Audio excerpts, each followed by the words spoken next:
प्रिय 9th के बच्चों, कृतिका पाठ से जो हम लोग रीढ़ की हड्डी पाठ पढ़ रहे हैं, उसमें आपको 6 क्वेश्चन लिखा दिए गए हैं। आज हम लोग 7वां क्वेश्चन लिखने जा रहे हैं। तो आइए आप लोग अब 7वां प्रश्न लिखिए। रीढ़ की हड्डी शीर्षक की सार्थकता स्पष्ट कीजिए। उत्तर लिखिए। रीढ़ की हड्डी एकांकी का शीर्षक सार्थक, सफल और व्यंग्यात्मक है। पूर्ण विराम। इस नाटक की मूल समस्या है वर का व्यक्तित्वहीन होना। पूर्ण विराम। यदि शंकर समझदार और व्यक्तित्व संपन्न युवक होता तो गोपाल प्रसाद की इतनी हिम्मत न होती कि वह 2 सुशिक्षित वयस्कों के बीच में बैठकर अपनी फूहड़ बातें करे और अशिक्षा को प्रोत्साहन दे। पूर्ण विराम। कम पढ़ी लिखी बहू चाहना गोपाल प्रसाद की जरूरत हो सकती है, शंकर की नहीं। पूर्ण विराम।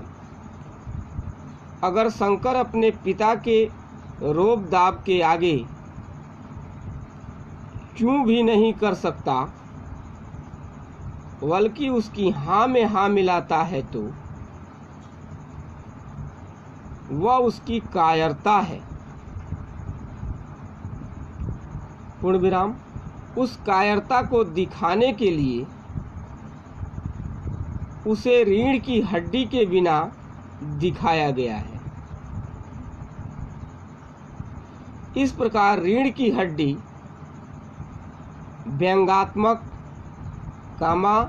संकेतपूर्ण, सार्थक और सफल शीर्षक है।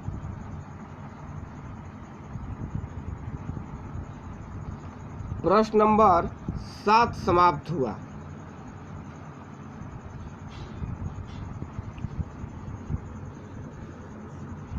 अब प्रश्न नंबर आप 9 लिखेंगे। एकांकी के आधार पर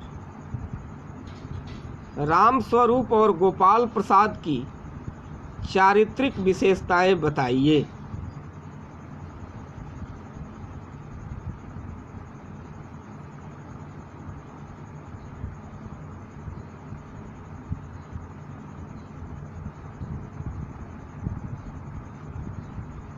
लिखिए।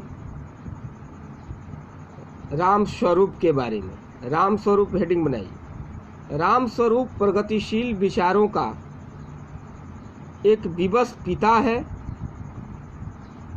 जिसे अपनी बेटी के सुंदर भविष्य के लिए समाज की मान्यताओं के आगे झुकना पड़ता है।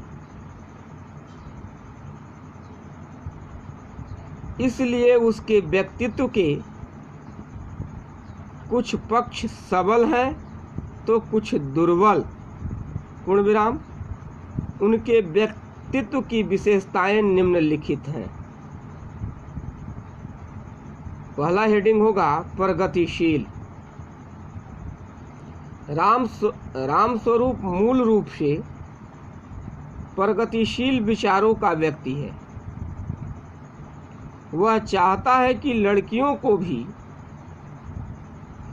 उच्च शिक्षा दी जानी चाहिए। इसलिए वह अपनी बेटी को बीए तक पढ़ाने में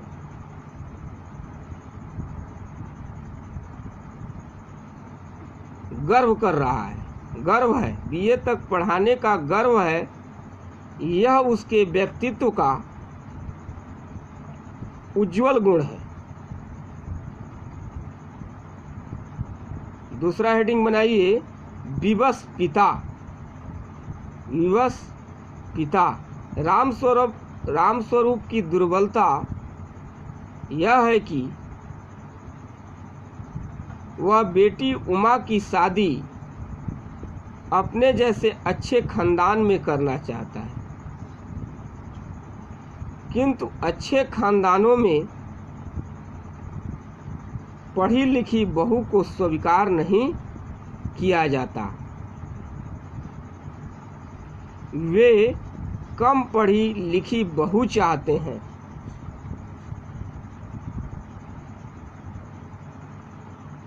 यही रामस्वरूप दुर्बल हो जाता है। इसके लिए वह झूठ भी बोलता है, उमा से ढोंग भी करवाता है तथा गोपाल प्रसाद की व्यर्थ बातों का समर्थन भी करता चला जाता है।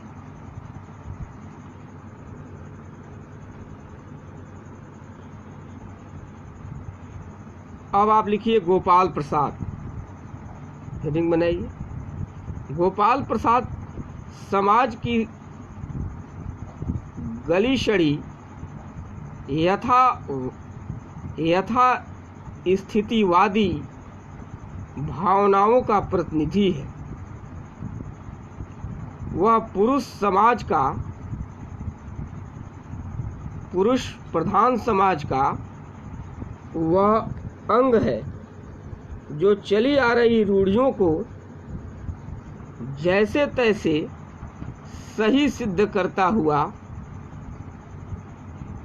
अपना दबदबा बनाए रखना चाहता है। उसकी चारित्रिक विशेषताएं इस प्रकार हैं। पहला है बड़बोला, हेडिंग बनाइए। गोपाल प्रसाद बड़बोला व्यक्ति है। वह अपनी विशेषताओं का बखान करने में चूक नहीं करता। वह नए ज़माने की तुलना में अपने ज़माने की अच्छाई का वर्णन करता है।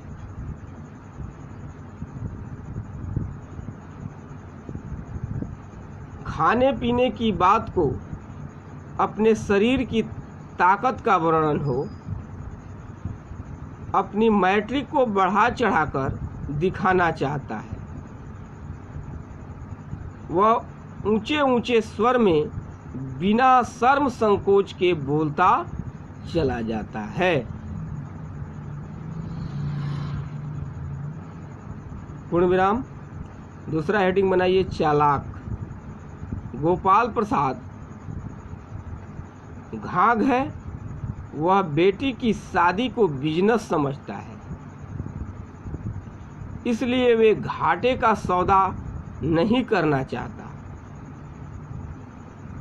वह होने वाली बहू को ठोस बजाकर जांचता है। पूर्ण विराम। उसके चश्मे से लेकर पढ़ाई लिखाई, संगीत, पेंटिंग, सिलाई, इनाम,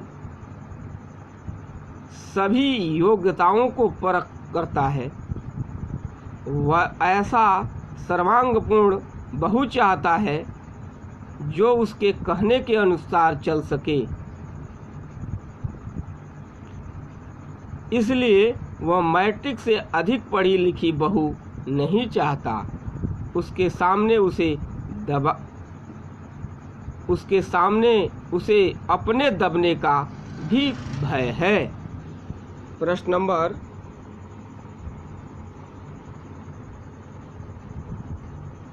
9 का उत्तर समाप्त हुआ।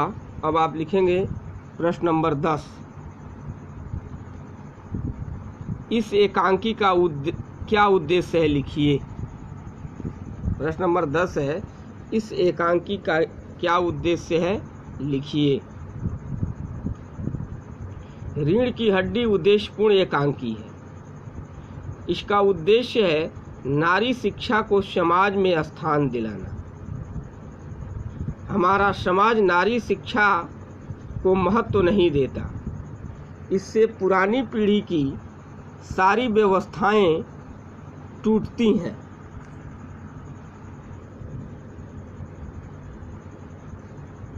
उनके आसन हिलते हैं, उनका दबदबा समाप्त होता है। सास ससुर अपनी मनमानी के बल पर घर चलाते हैं। वे हर हालत में अहंकार पूरा होते देखना चाहते हैं।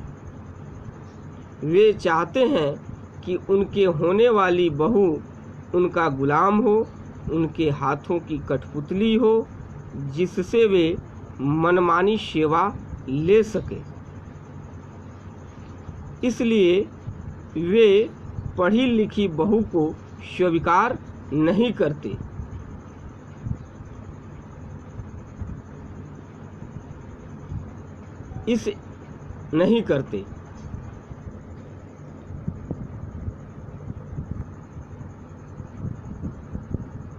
वह उमा के माध्यम से कहना चाहता है कि बहुएं कुर्सी मेज की तरह बिकाऊ माल नहीं होती। उनकी पढ़ाई कोई पाप नहीं है। उनका भी दिल होता है, उन्हें भी चोट लगती है। इस सब का ध्यान रखना चाहिए। यदि अनपढ़ और स्वार्थी समाज सुशिक्षित बहू का सम्मान नहीं करता तो उमा जैसी बहुओं के लिए संघर्ष करना पड़ेगा, उन्हें मुंहफट बनना पड़ेगा, अपने अधिकारों के लिए लड़ना पड़ेगा। नारी उद्धार का यही एकमेव मार्ग है। लाइन बदलिए पूर्ण विराम देकर। इस एकांकी में राम स्वरूप जैसे पिताओं को भी सीख दी गई है कि वे बेटी के शादी के नाम पर कमजोर न बने। वे परिस्थितियों का सच्चाई से सामना करें। वे छल कपट की शेष दुनिया के कपट जाल में स्वयं को न ढालें। शंकर और गोपाल प्रसाद पर भीषण चोट करना भी इस एकांकी का उद्देश्य है, जिसमें एकांकीकार पूरी तरह सफल रहा है। अब प्रश्न नंबर 11 लिखिए। समाज में महिलाओं को उचित गरिमा दिलाने हेतु आप कौन कौन से प्रयास कर सकते हैं?